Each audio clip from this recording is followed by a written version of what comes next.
broadcasting live from an undisclosed location in the universe. Welcome to Iggy Garcia Live, the show where metaphysics, holistic living, motivation, and inspiration come together to empower your mind, body, and soul.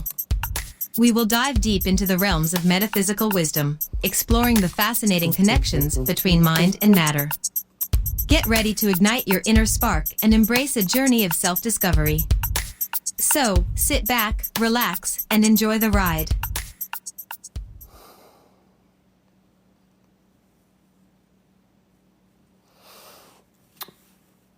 Good afternoon, everybody. Iggy Garcia here, Iggy Garcia Live.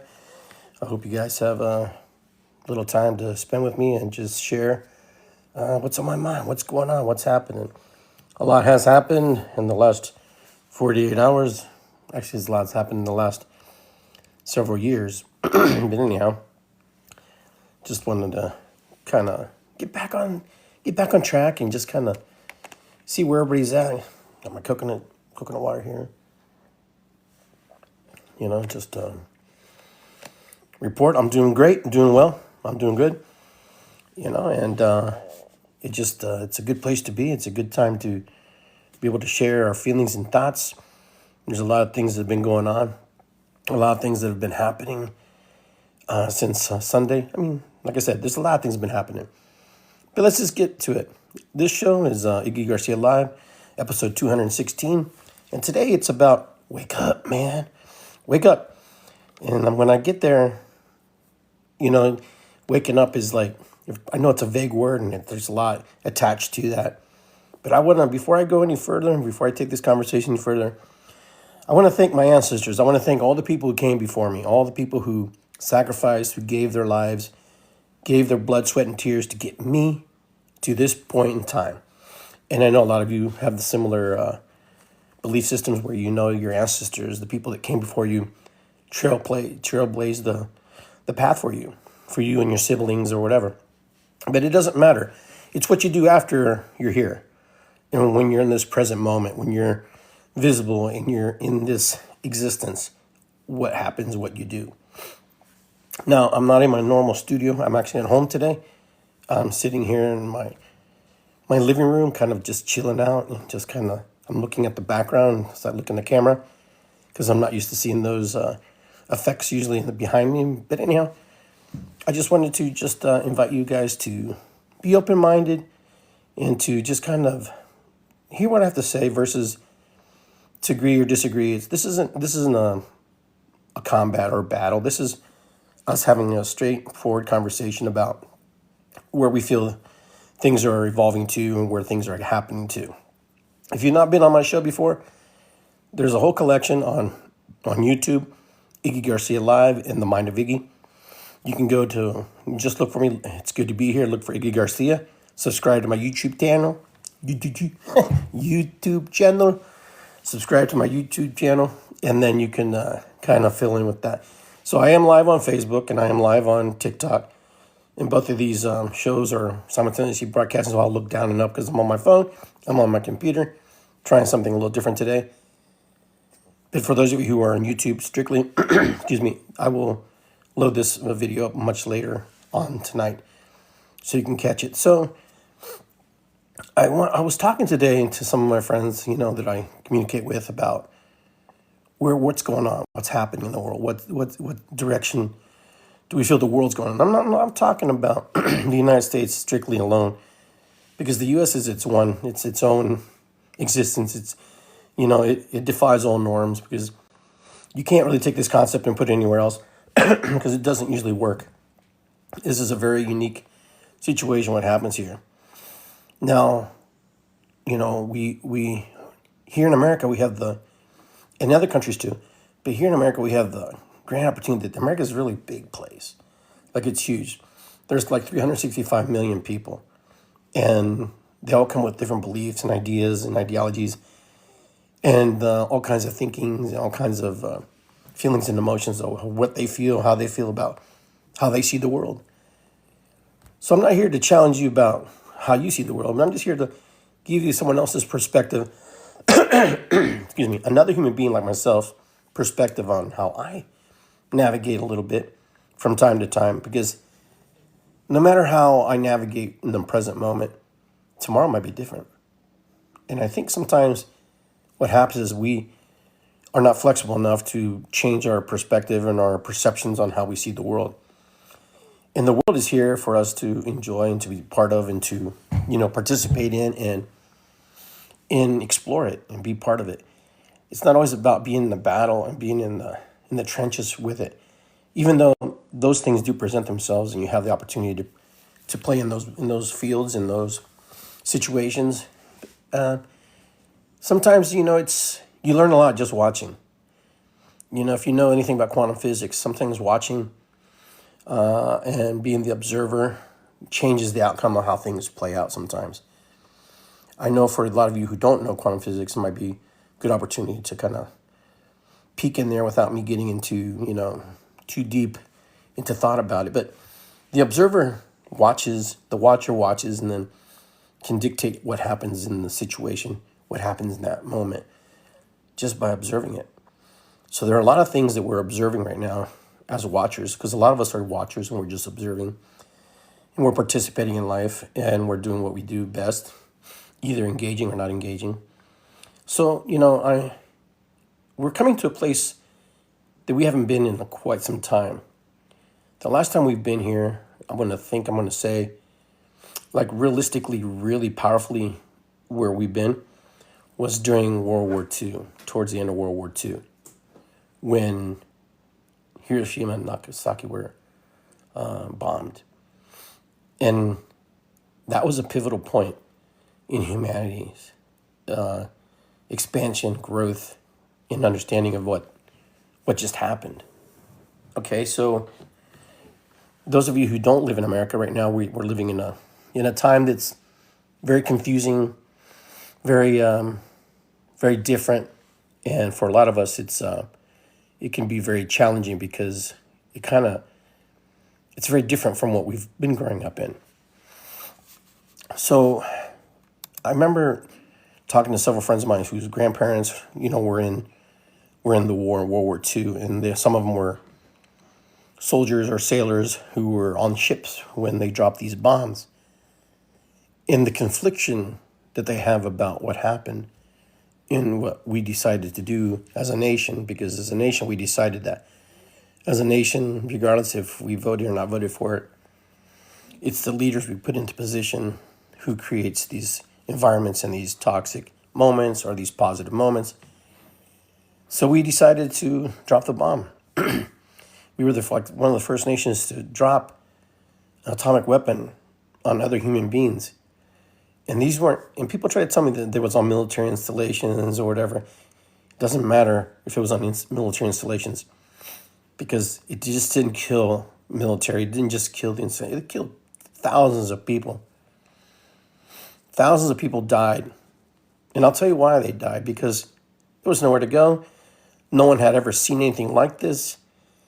And then we were I think we were surprised by what happened. We were surprised by what just occurred and what America just did. Because remember, we weren't in the war in the beginning. We got dragged into the war. And then we came and we bailed everybody's ass out like we always do, right? And then, that was a pivotal point in humanity. And that's where humanity had an awakening point, where humanity goes, oh my God, what did we just do? You can't tell me that leaders sat there and said, oh, yeah, that was a great thing that happened. No. I'm sure it's a pretty difficult moment to decide that I'm going to just kill as many as I can just to end this war or just continue, right? I wasn't there, but historically from what I've studied and what I've learned in school, these are painful things. War is a painful thing. And in trying to avoid war is probably one of the biggest things that we should try to do as human beings, and not get caught into that play, because it just changes somebody. It changes people. And, for those of you who are veterans and have fought in wars and defended our country, defended other countries or wherever you're from, you never come back the same. Everybody that I know who's went to war, they never came back the same. They were never the same person. Everything about war changes your spirit and your soul, your gut, your feelings, your emotions. But, we did that. We can justify all we want and say, oh, yeah, well, we had to do it. If we didn't do it, blah, blah, blah. I don't know how another nation just sits there and goes, wow, you just bombed the freak out of us. You just killed our children. You just killed our elderly. You just killed, our people. And we're supposed to be okay with that, even though you're helping us and rebuilding us and creating, protecting us and blah, blah, blah. I can't think that people just forget that kind of stuff. Excuse me. So I just don't think that people just forget that kind of things, that those things we just forget about them. As a society, sometimes I think we forget, and we just forget about it, and we just let it go by. Well, that was in the past. It had nothing to do with it. Those were my ancestors. That's the biggest thing I always hear from people. Well, that wasn't me. That was them. That was their decisions. Sure, I get it. But we're the byproduct of those people. We're the generations next that has to do better. How do we do better? How do we get better? How do we move ourselves into a better frame of mind, a better state of mind? How do we create, manifest, and do the things we need to do in order for us to be able to look at that situation and say, was that right or wrong? To this day, I don't know if anybody has a definite answer if that was right or wrong. It was something we did. And we still do that. We went to the Middle East. We disrupted the Middle East. We go into parts of Asia. We disrupt Asia. We it's just been a constant thing that people with power, with great power comes great responsibility. You guys have heard that.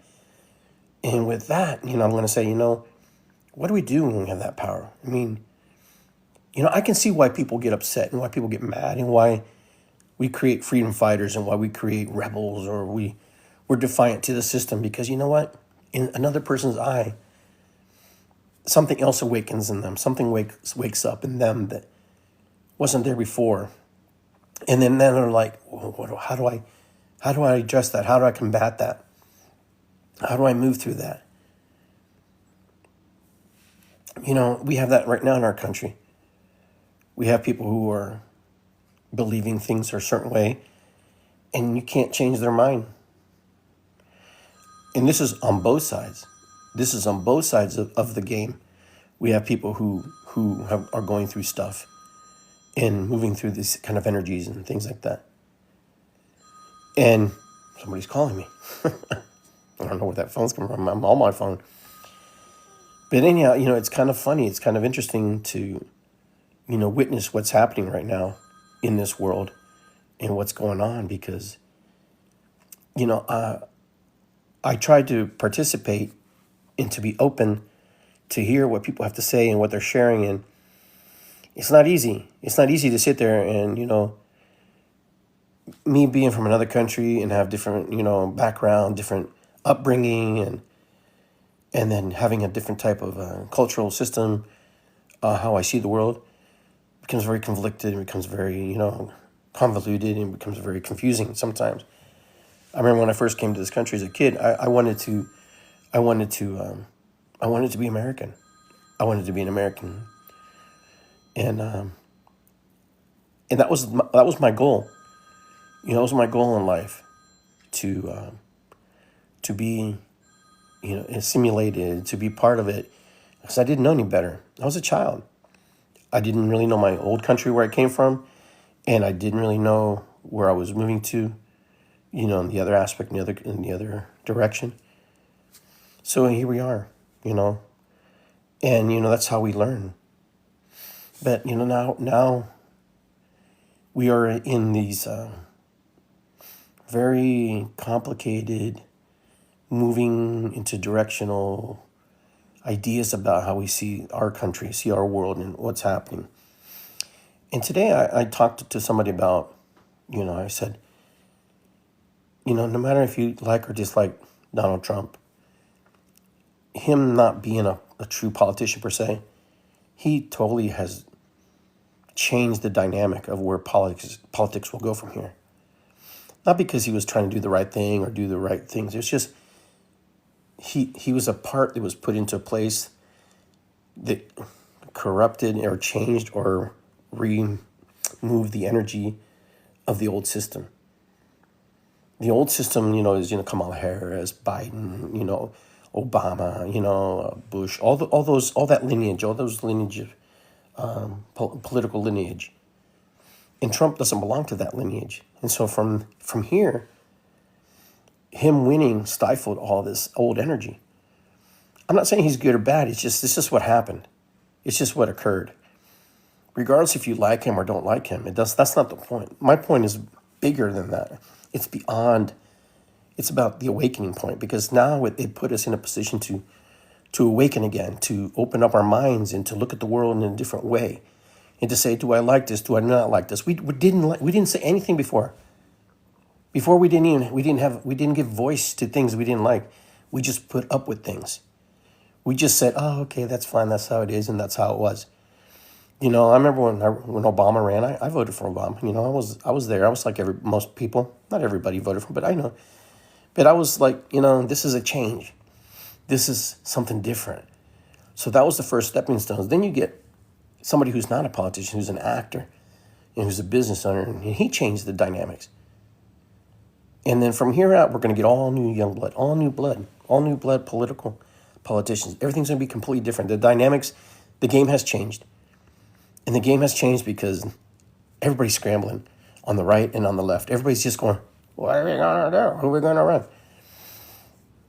Is anybody really qualified to be president? No, I don't think so.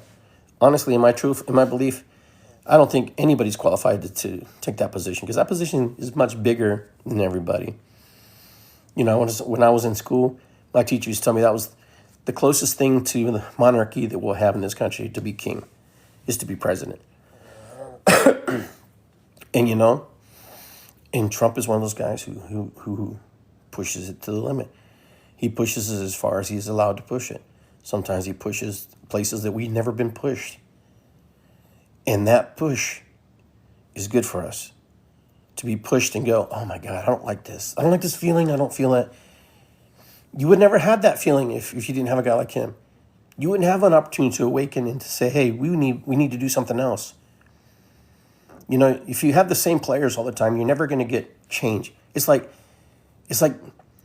breaking up with the same girl and then dating her again, and going back to her, and you never get a change to actually go date somebody else to get a different, perspective, a different view on how life is. It's like stepping out of your culture and dating and being in an interracial relationship with somebody. You don't know what it's like until you're in it. If you're just Latino dating, if you're just Hispanic dating, if you're just Black dating, Asian dating, then there's a commonality where it's just everything, there's similarity, there's comfort there. But when you step out of your comfort zone, you start to see things. And that's what we need to do in this country right now. Even though we're protesting and we're yelling, we're screaming, that's not the awakening point yet. The awakening point is when we say, hey, you know what, we're going to do something more than this. Violence with violence gives you more violence, okay? I hate to say that, but that's true. What persists, resists, resist, persists, The more you push on it, you're going to get more of it. That's why I'm a big peace advocate, and that's why I believe that peace, and some people are like, oh, peace. Yeah, peace works, man, because it begins with you. And when you have to look in the mirror and say, hey, what can I do to create a peaceful environment for my family, for myself, for the people I love, and the things I care about, versus combating and fighting. Usually if you punch somebody, they're going to punch you back, usually. It's very rare that anybody just sits there and takes it anymore. But right now, everybody's up in arms because they feel like they've been duped, I think. I don't feel like I've been duped. I kind of knew what was going on. I kind of felt like this is the direction we were going to go, and I was pretty right on that. I was pretty on target with that. I kind of knew the direction that we were going to flow into. There was going to be a very strong right and a very strong left, and everybody who's in the middle is going to be ridiculed or be, looked at as, well, you don't care and you're not involved. You're just letting things happen, I get that more from my friends on the left than I do from my friends on the right. My friends on the right are happy because they're guys in office, right? My friends on the left, they're frustrated because they don't feel like they have a voice. Do they have a voice? Sure, they have a voice. Just got to use it. And you use it. When you speak, you use it. If you don't speak, you don't use it, right? So you just have to be vocal. You have to be on top of it. Now, I'm in agreement, disagreement for all different things that we see. Listen, I come from a different upbringing, so a lot of the things that I'm saying may not align with you because we come from different kind of, backgrounds. Like last night, at the Super Bowl. Is there something else I can help with? The Super Bowl for me was, no, there's nothing again you can help me with. So stop. Stop. My phone is talking to me. That's kind of weird. But anyhow, for example, for me, Bad Bunny didn't bother me. Is that because I'm a Hispanic, Latino man? Maybe. Maybe because my background is Peruvian. I'm from Peru. I was born in Peru. I was raised with salsa, merengue, all the music that the stereotypically you would hear, the rap and all that stuff. And for me, that's normal. That's kind of a normal for me. Of course, I like rock and country and all that stuff. So for me, I was curious to see what he was going to do. And I was not surprised what he did.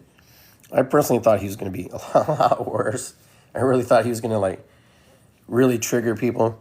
I mean, regardless of what he did, he still triggered people. And people were upset because he was talking in Spanish. Okay. He wasn't talking in Spanish. Actually, he was singing and rapping in Spanish. He was expressing himself in the best way he knew how.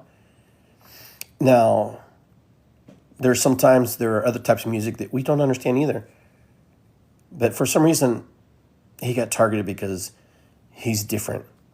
I really believe that. I believe it because he was different. He's a different person, a different set of values, a different type of belief.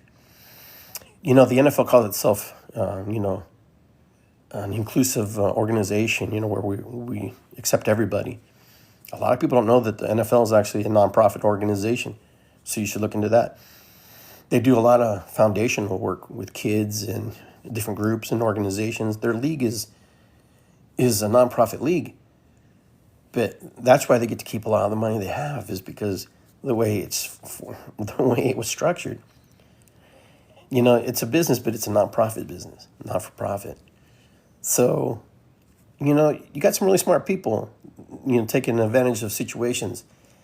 So my understanding is these performers don't get paid for this. They just create an opportunity. They say, hey, we're going to give you the platform. You can come on here and do your stuff, but we're not going to pay you anything. We're not going to pay you a dime. So they can write off on their taxes. Why?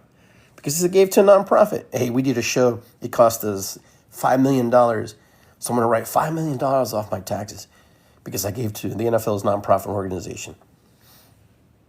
Nobody talks about that stuff. No one talks about those things because that's not important, right? How that works. No, they baited us all into this stereotypical stuff. You got to remember, America is very complicated. America, we have a constitution, we have freedom of speech, we have a freedom of religion, freedom to do the things that's close to our heart. What we don't have is the right to abuse other people's belief systems and tread on them, and avoid them from participating in that.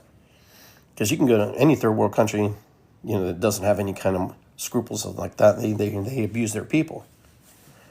In America, we do it collectively, politically, and with paperwork. But back to the NFL. Back to this thing. Listen, America, the United States of America is not just the only America. The sport of football, yes, it was from here. Yes, American football is for everybody. Not just for the white Anglo-Caucasian human being, or because that's what some people are making it sound like that. That's how I'm interpreting it. It is not like that. The NFL is everybody. The majority of players are, mixed or black or Hispanic, and a small minority of white players. It's just like basketball, the NBA as well. So if you want to call yourself world champions, Then you need to go play Mexico. You need to go play Ireland. You need to go play, England, whatever, in different leagues in the country. Then you can call yourself a world champion, because you're not a world champion. You're just the NFL, and you have a Super Bowl champion. That's it. So I always get kind of, when I hear that, oh, they're the world champions, Super Bowl champions. Dude, you're just a Super Bowl champion. That's it. You're just your league champion. That's it. You're not world champion. You're not intercontinental champion. You just beat another team that's in your league. That's it. So, you know what? Yeah, it's very popular, and it's very, some people love it. Some people don't. But back to Bad Bunny. Well, Bad Bunny, a lot of you already probably did your research, probably got all the information you probably have heard. He did it his way. But the NFL knew that. You're not going to sit here and tell me the NFL didn't know that he was going to do something like that. I'm sure they're going to say, hey, can you sing everything in English, please? People could. I really highly doubt that went down. And so what? He sang in Spanish. Big deal. It's more about the beats and the rhythms and the rhymes. And there was, did you read the lyrics and stuff? Some of the songs are racy, yeah. But some of them are not. If you play some in the back, there was a guy on YouTube here, and I posted it, where he translated the song and played it back. He's just talking about all the girls he dates and all the girls he takes to the VIP lounge and the things he likes. That's the culture. That's reggaeton. That's rap. That's Latinos, Hispanics. Not all of us. Not all of us. I don't want you to get confused. But there's a segment that like that. There's people who love that. And listen, he's an artist, and he's going to do the things he does. And I think people digged it, and the ones who didn't like it just didn't like it. I tuned into Turning Point USA's version of their halftime show the next day. I wanted to see what I was missing. It's just taste and preference and what you're aligned with. And I love country music. I love all the things that are, unique to America in rock and roll. But the platform was set by the NFL that Bad Bunny was going to be the guy, not Kid Rock. Maybe Kid Rock will be invited one day. Who knows? I don't know. But the point was, we were creating this separation amongst ourselves. We're creating this fictitious wall. I don't even know if it's fictitious. I have to say maybe it's a real wall. That I'm different than you, and that you're not really American. So, who gets to dictate who is really American? Who is really for America? North America, United States of America. Who gets to dictate that? Who gets to say, well, you're not American enough? Is it 100 years being here? 200 years being here? Listen, a friend of mine told me one time, we're not a melting pot. And we never really have been a melting pot. We would like us to be a melting pot. We would like us all to merge and conglomerate everything and put it into this one existence. But that doesn't happen. It never will happen. It may never happen. But what will happen is you're part of the salad bowl. You're part of this bowl full of lettuce, full of tomatoes, cucumbers, olives, croutons, cheese, whatever you want to put in it. Wherever you come from, you just put it in there. And what happens? You toss it, the damn thing. You add dressing to it. You mix it all around, and you're like, oh, yeah, look what I've made. And you look down inside. Yeah, it's all commingled, it's all mixed, but it still has its identity. A tomato doesn't just become lettuce, and a cucumber doesn't become, the arugula, Everything is still its own identity, draped in the dressings of the creativity and the embracing of who America, what America, how we want it to look like, And I think sometimes when we see ourselves like that versus seeing ourselves being assimilated, we're not the Borg, man. We're not like Star Trek. I'm the Borg and I'm now assimilated to the beehive. That's never going to work in America. We're too rebellious. We're too happy and angry and bipolar and all these things that come with that to be pigeonholed into one way of thinking and one way of feeling. Now, you may agree or disagree with me, but right now we are waking up to creating new changes in the world. And these changes are going to be difficult and hard, and for some people. Now listen, some of you guys are upset of how ICE is handling their business. Rightfully so. I mean, it could be probably different. I don't know. I'm not there. I only see what I see. I only gather what I gather. 2 people have died. Why? Because a lot of reasons. Some people say they got executed. Some people say, oh no, they were in the wrong place at the wrong time. Or some people say, you know what, they could mind their own fucking business. They had to just go out there and just be annoying because America is deporting people who are good people, or they're going to go in your house and take you. Listen, they're not going to go in your house and take you. They're looking for a different kind of person. They're looking for people who do not and don't respect our laws, and they don't do. And I really truly believe that. And I'll tell you why. Because you know what? As a person who was deported, a person who went through deportation process, which I did as a teenager, because my parents overstayed their visa. They came on TWA, and one day they said, we're not going back. We're going to stay in Peru. No, we can go visit in Peru, but we're going to stay here. Why are we going to stay here? Because here we can do a lot more than what we could do back there. Is that true? Not true? I don't know. I was a kid. I was here for the ride. But I remember the day when it wasn't called ICE back then. It was just immigration services. I remember them coming into my family's restaurant and serving us. They didn't take us, because I don't know why they didn't take us, but they served us. They gave us the documents. You need to appear in court. You guys are all going to be deported. You need to show up. They didn't detain us, but they gave us the citation that we can't stay. And then my dad had to get a lawyer. We had to get a lawyer, and we had to lawyer up. And the lawyer said, this is your options. You can self-deport. You can fight it. I remember my lawyer being like, well, no, your kids probably could stay, but you guys will probably get deported because your kids show viability. And I was thinking, my sisters wanted to stay. Remember, we had more kids by then. Some were born here. I think they call them anchor babies now.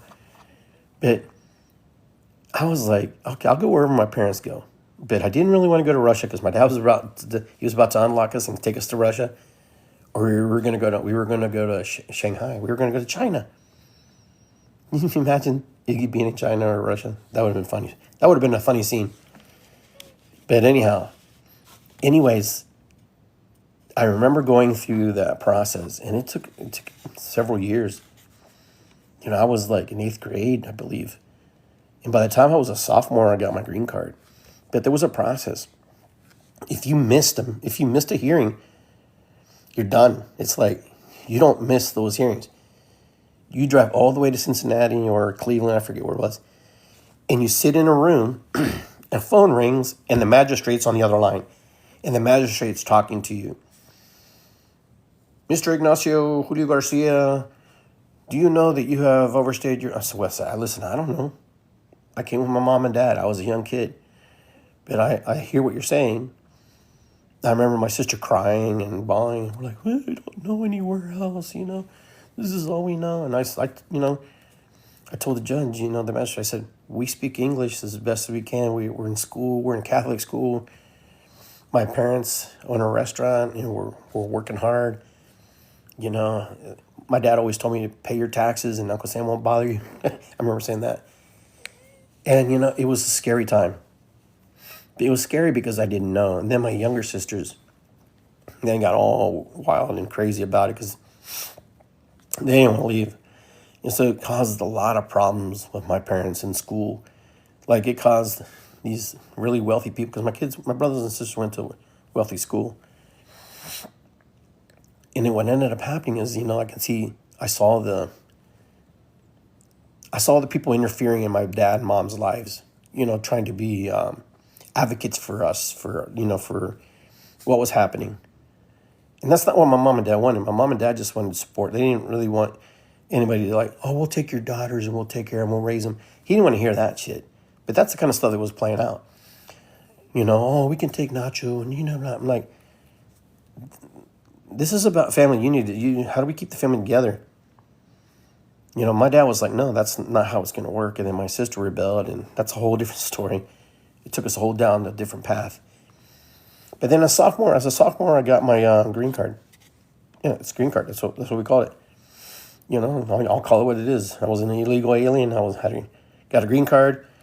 I was undocumented, whatever you want to call me, but I kind of like being called an illegal alien. It's kind of interesting feeling, you know. I'm not anymore. I'm a citizen now. And then a year after I was married and already had my paperwork going in, processing for citizenship, and my wife always jokes, "Oh, you just married me for your papers." No, I said, "Girl, man, I was already getting my papers before I married you." You know, I was like 15 years old when I got my green card. So it was, I remember all my classmates cheering and clapping for me.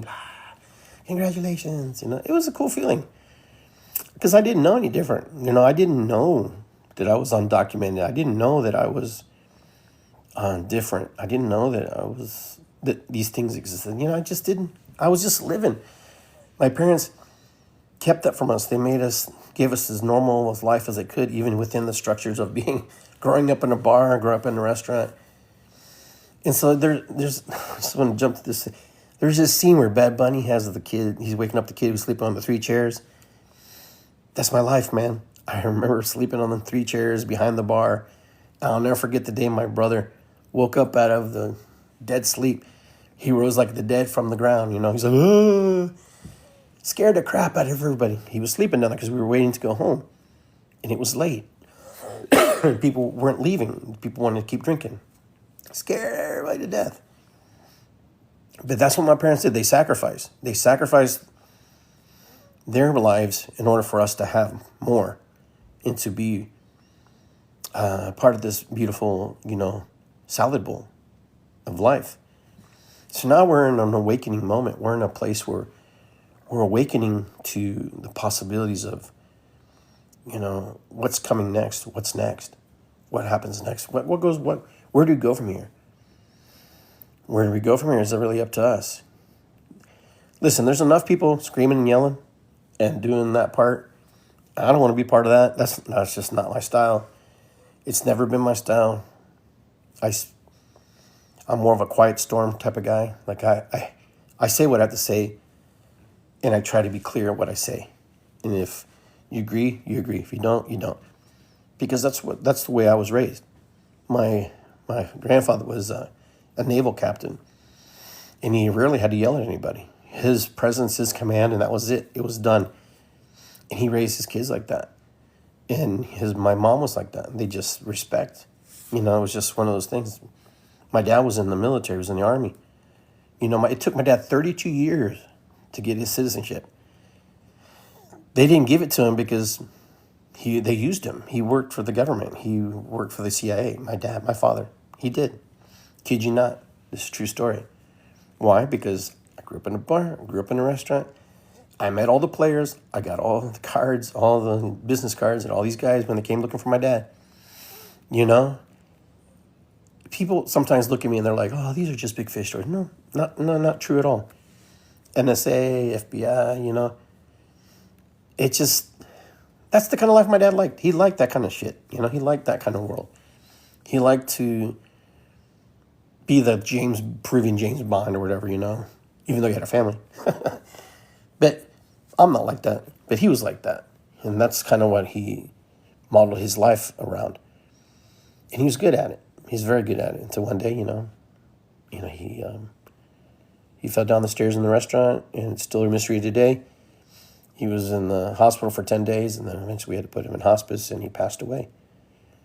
But, you know, there's a lot of weird mysteries and stuff about what happened to my father.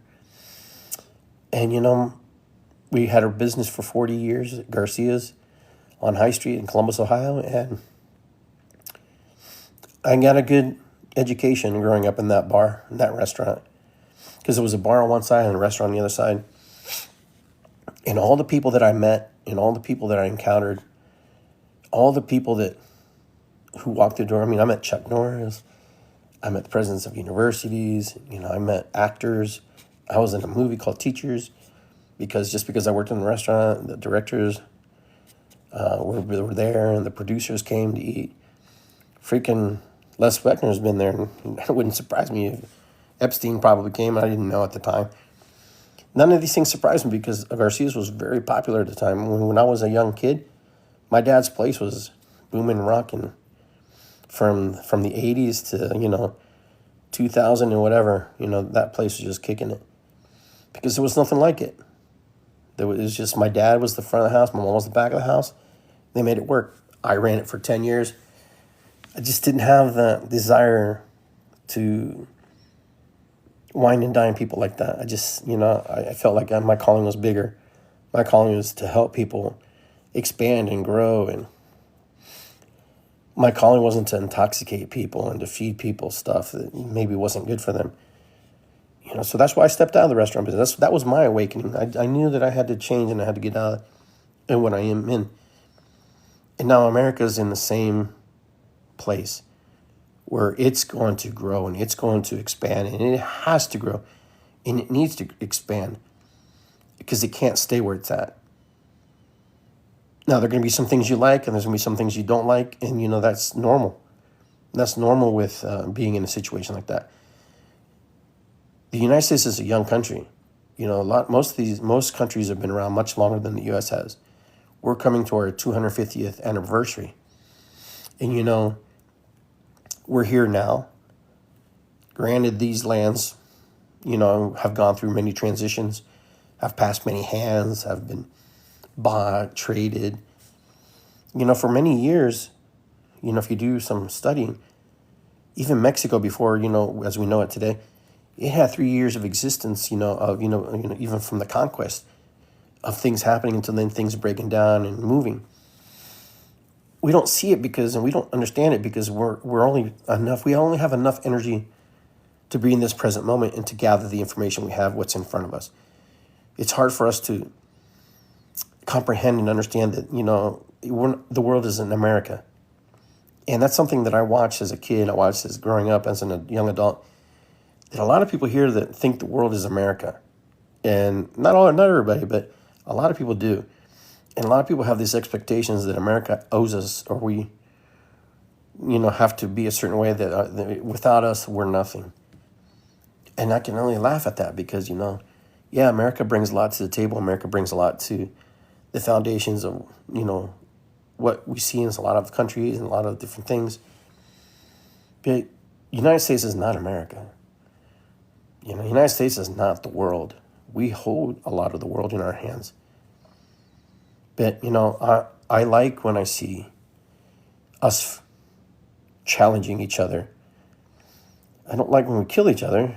I like when we challenge each other and push each other to the extreme, to the point where we have to make a conscious decision that this is either good for us or bad for us. And if we can do that and stay level-headed to some degree, we succeed.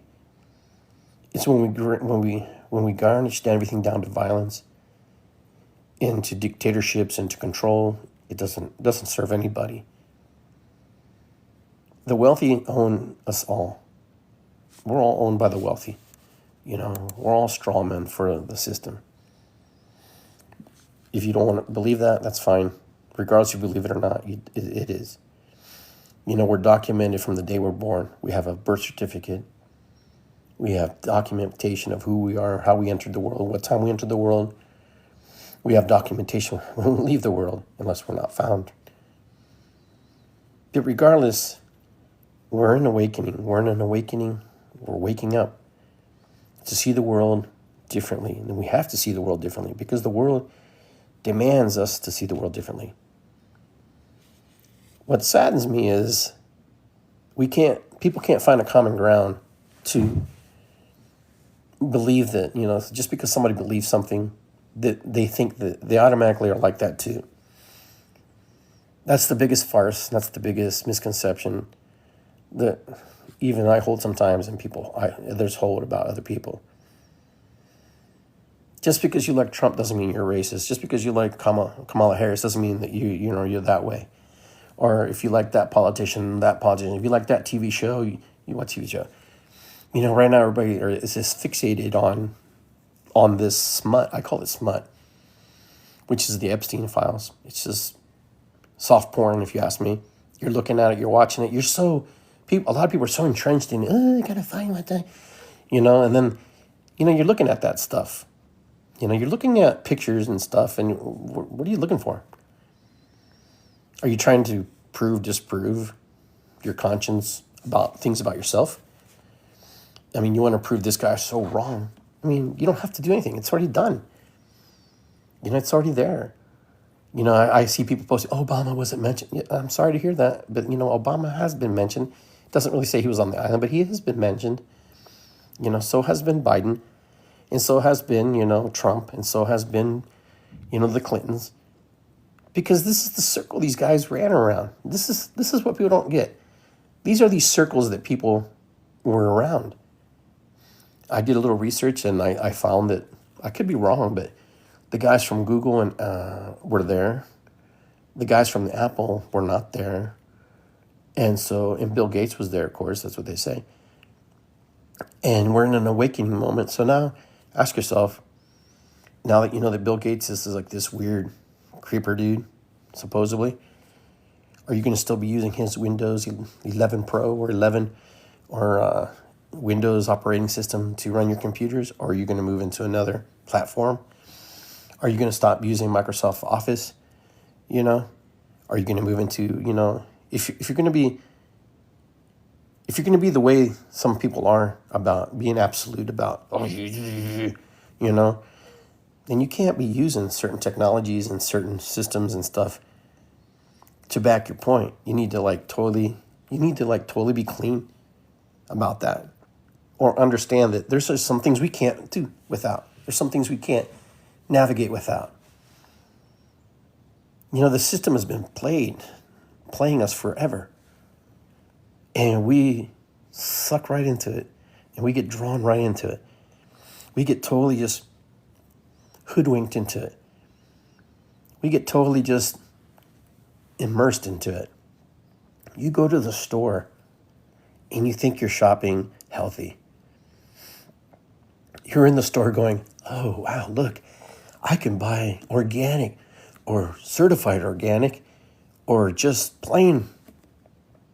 One's plain, the other one's organic, and the other one's certified organic. So they're certifying that this only got sprayed by bug spray, but not herbicide. This is organic, meaning that we don't know what they sprayed on it, but it doesn't go through the same rigorous planning. This over here, we don't know where it came from. It could have anything. I hate to tell you, everything's organic. If it comes out of the ground, it's organic. If it was made, it's organic. But I understand the word organic, and I get it, and I understand. I mean, I'm just being facetious and being funny here, but a lot of us get stuck in this place. Wouldn't you think if something was organic and good for you, it would be cheaper to grow? Because it would go to market quicker and faster. Just because if you didn't, it would rot, right? But then you have this other stuff that's treated by chemicals and stuff. An apple can last, a year, I think, because of the waxing it has on it. Bales of hay, not bales of hay, but bales of flour, sold from country to country, and those bales can last 15 years, and they put dough conditioner in it. It's not to condition the dough, it's conditioned to help break up the dough when it gets hard, so it doesn't break the machinery, so the metal shards don't get into the flour, because flour gets really hard. And this stuff gets cycled. Do some research, man. You'd be surprised. But we are awakening. We're in this place where we're starting to see things for what they really are versus how we think they are and what we need to do to make them better. Now, I'm still a firm believer. I still believe that, what we put out, we get back. So the stuff that you're getting back at you is because you're putting it out there. And these computers and these AIs, they all know what you like. They all know what you dislike. I don't like Bad Bunny. Now you get you're getting inundated with posts about Bad Bunny and blah, blah, blah. Now, if you don't like, Turning Point USA, you get all kinds of stuff from that too. I don't like to see when people get killed. I don't like to see people get assassinated. I don't like to see people get hurt because they have a belief that's different than yours. And that's the sad part for me. Charlie Kirk, for example, he had his ideas, Some people think he's racist. You think what you think. I don't know what I think. I just saw a person who opened up a platform and let people talk. And some people challenged him. Some people were good at challenging him. And then I watch, this young guy get shot. And I watch this girl get shot, on the news.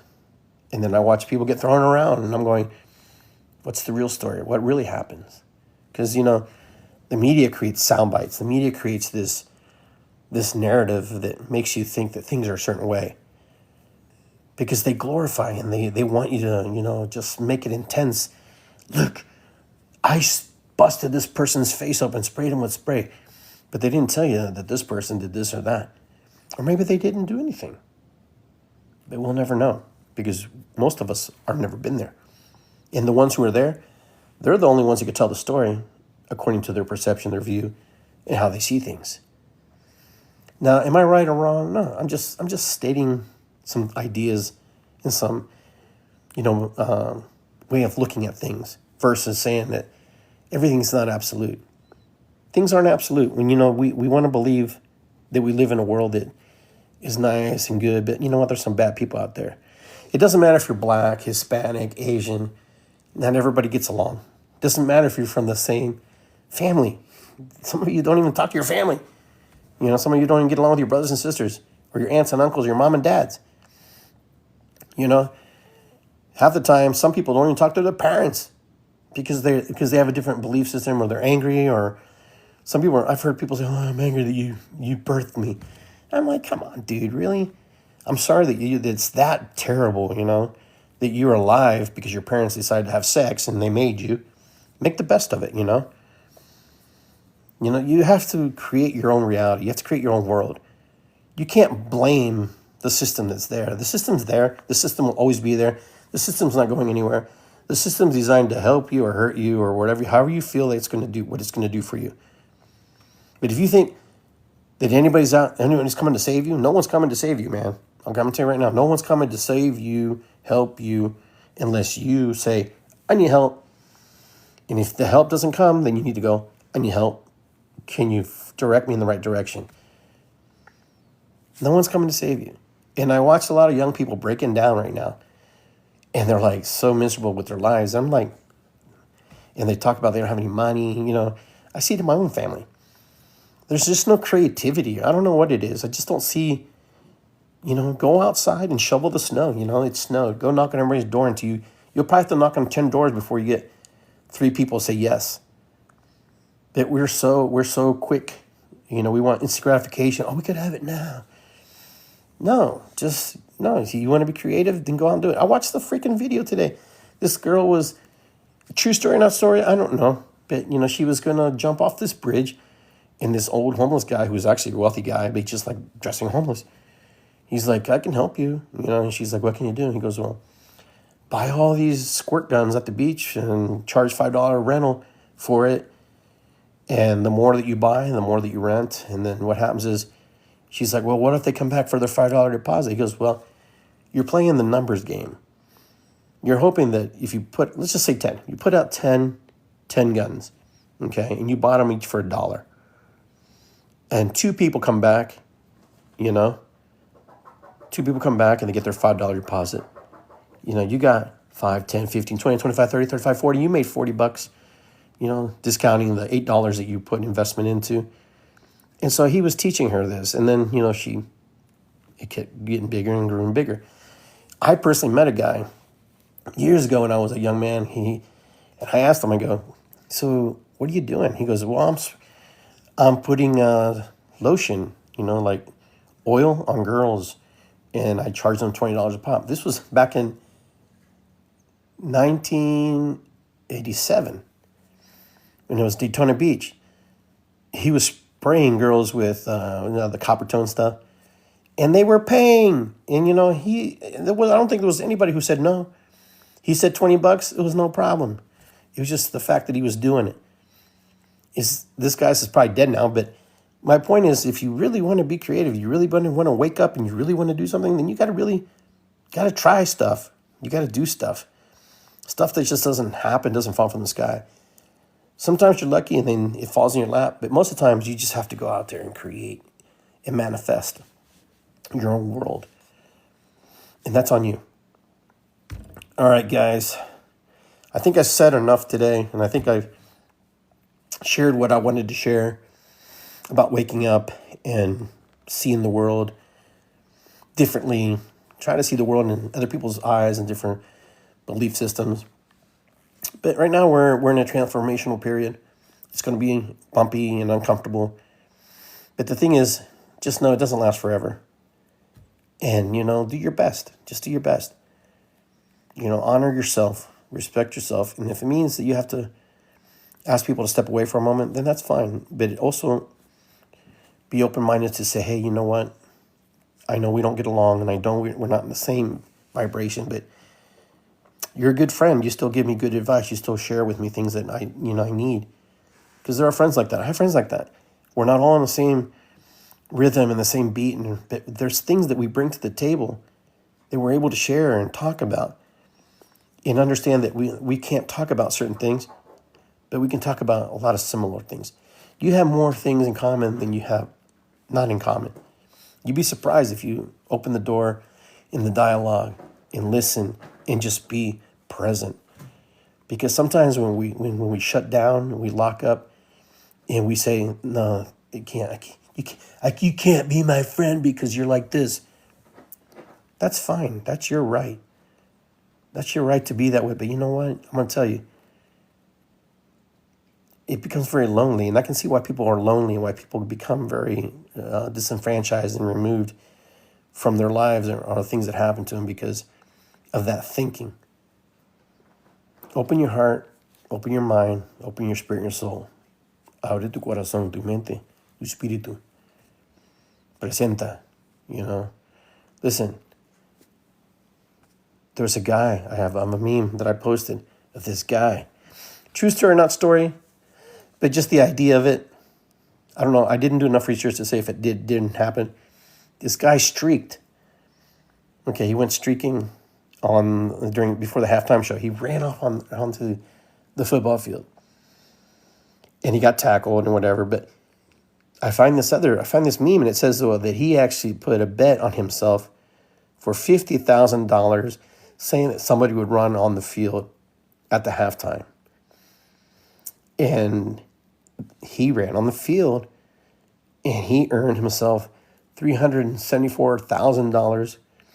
He paid a $1,000 fine for being arrested.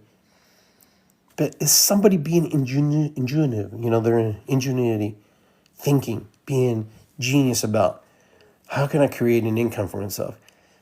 It's not always so complicated. We just make it complicated. This guy, if it turns out to be a true story, is genius. But even the guy who thought that idea is genius. Just to think outside the box like this guy did, or whoever created this meme. I had to share it because I thought it was pretty cool. And sometimes we get landlocked in our own feelings and emotions, and we think things have to be a certain way. That there's this pattern and there's this direction that we have to do it in a certain way, and it's not that way. But anyhow, guys, have a great rest of your night. Be well. I'll talk to everybody soon. It's good to be here. Ho'oponopono matakuyasin. What is above is below. Irisikwi. And you know what, guys? Find me on YouTube. Subscribe to my YouTube channel, IggyGarcia.com. It's good to be here. Find me on Facebook, TikTok, Instagram. Anywhere where the social media, I'm probably going to pop up. So I appreciate you guys being here with me and spending some time with me. And I will see you next time. Be well. All right, guys. I hope you enjoyed the show. I hope that you were able to understand where I'm coming from. I'm not trying to be, landlock my mind and not be open-minded about learning and creating things. But I just know that sometimes things aren't how they always appear and how they are going to be. But anyhow, I will see you guys next time. Be well. Take care. I keep posting my zany videos on here and my short clips on here from different shows that I've done in the past. So hopefully you're enjoying those. I will see you guys next time. And maybe next time I'll do my show in Spanish for those of you who speak Spanish and those of you who are interested. If you're interested, let me know. We do translations as well. But I will see you next time. Take care, guys. Peace and love, and I will see you soon.